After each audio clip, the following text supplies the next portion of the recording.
want to tell you the story of the Longaberger Basket Company. I was amazed. Now, I did just search Google and they're out of business now, but back in the 80s, they were a thriving basket making company right here in America. Here's the short story, the summary. Mr. Longaberger was not a high IQ person. In fact, when he was in the 6th grade, his sister that was below him passed him because he stayed in the 6th grade 3 years. In other words, he's 6th grade, she was 5th grade. Next year they're together, and the next year she advances and he's still in the 6th grade. He graduates at age 21. So this is not an issue of intelligence, but he was an entrepreneur. You're going to learn that entrepreneurs are not necessarily the highest scholastic achievers, and you're going to see that pretty regular. And so the point of me telling these stories is that the concept of entrepreneurship is more caught than taught. You can go to school, and we're talking about putting together a curriculum ourselves to help people, but we're putting it together in a way that it's the sum of lots of personal life stories of how people actually started. So Mr. Longaberger was a man of integrity. At one point, these baskets, first of all, are hand-woven baskets, and they sold for hundreds of dollars. They were collector's items. I doubt if they're worth much now. I don't know. But they built these baskets, and it came to a point they built a warehouse, a 5-acre warehouse. I went and visited. It was in Newark, Newark, Ohio, not too far from Columbus. And I actually, after reading the book and reading it several times, I had a reason to be driving near that, and I went out of my way. Because not only did they have this large warehouse where they're hand-weaving baskets, it's an amazing story. But they also built a 7-story headquarters that looked just exactly like the Mary Poppins basket that you might see in Mary Poppins or in Gone with the Wind, where there's a little basket that you go out for, set on the grass and have a basket lunch. And this thing was 7 stories tall, and each story was one of the weaves of the basket. And so that's how each story was. The arches were so high that in the middle of the winter, the ice cubes would build up. So they had to heat the arches so that the ice cubes were not torpedoes coming down into the terrarium in the middle of the building. This is amazing. But the point I'm making about it is I read biographies about people and how they started.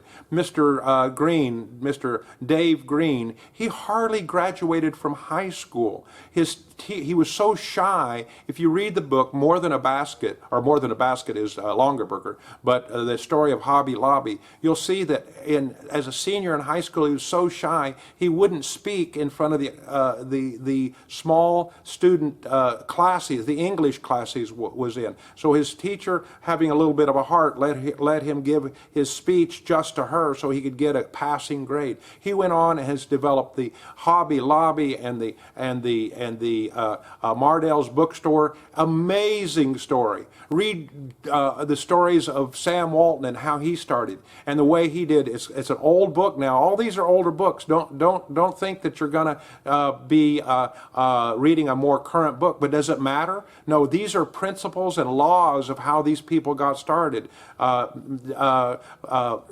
Walton started in one town in Missouri, and he didn't have a long-term lease. And so as soon as he got his marketing going, and he had a lot of people coming, he was ramping up, his landlord jacked the prices, the leases way up. He had to move out of that town.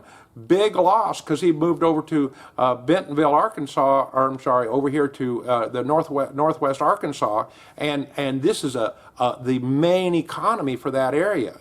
Let me tell you about Stanley Tams. My wife and I went 2.5 hours out of our way to meet and shake the hand and spend a couple hours with Stanley Tams. His book is called God Owns My Business. And in the early 40s and 50s, he was made his first bit of income from recycling silver. He found out that silver was being used in the development of pictures, before Kodak, they developed here, and he made a way to recycle the silver and collect it from all these little photo labs. And in the middle of that, he discovered the first elements of plastic. Can you imagine the guy that was not, he didn't discover plastic, but he saw a plastic pickle bucket, and he realized the future in that, and he had, and he's deceased now, I'm sure, but he created U.S. Plastics, again, with a huge warehouse selling plastics and sharing the gospel of Jesus Christ. In every order, there was a little track in every order. I'm telling you these stories to encourage you to read biographies, listen to people, get around people. If you can go and you have a chance, just to go respect them, be polite, don't ask for a private meeting. If there's some place, go see if you could meet them. You can ask him if you want. I called Mr. Tams's office, and his secretary said, I just called the first time, and I said, hey, ma'am, I happen to be going to be close to your city, and my wife and I would like to stop by and in some way meet Mr. Tams. And she said, well, would you like to talk to him? Oh, well, really, right now? Yeah, and he starts talking to me. So these people are reachable if you do it right. And so the subject of this lesson is, yes, you can learn accounting and spreadsheets and the technical side of your business, and you can learn all about a business plan and how to project financial statements, but those things are important, don't get me wrong. But if you don't catch the spirit of being an entrepreneur, you're probably not going to make it.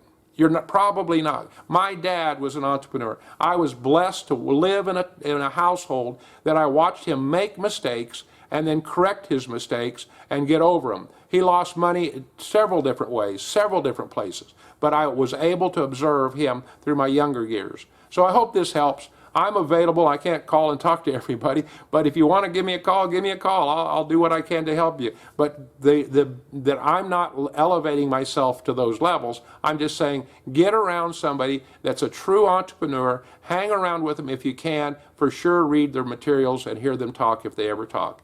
Thanks for being a part of Inspiring Better Business.